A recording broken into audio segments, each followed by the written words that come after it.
Week 1 of Mia's Mock Draft Monday, I had the Jaguars selecting Trevor Lawrence, first overall. Week 2 here, I also had the Jaguars selecting Trevor Lawrence, first overall. Samesies for Week 3. Ditto. Week 4.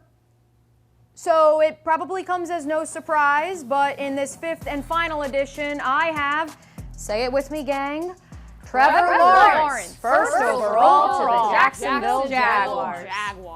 But then there's the real wild card, that second first-round selection.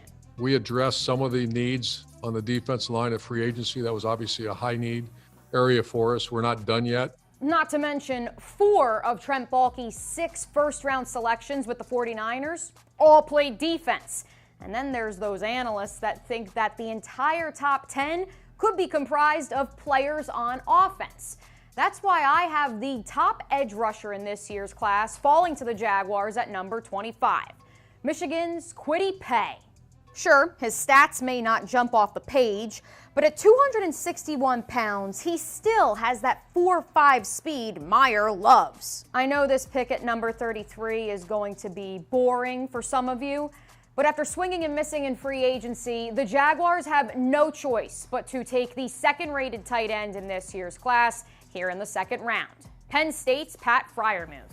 They may even have to jump back into the first round to assure themselves that they have a Week 1 ready tight end. In a perfect world, Urban Meyer would love to take pass-catching tailback Travis Etienne here in the second round, but he probably is not going to make it to number 45.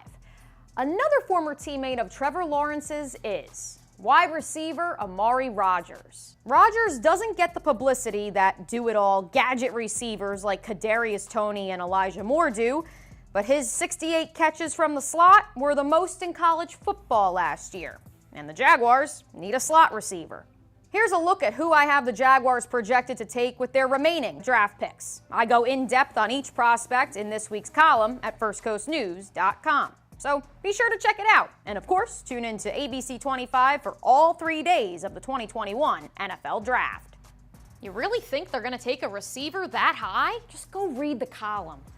Mia O'Brien, First Coast Sports.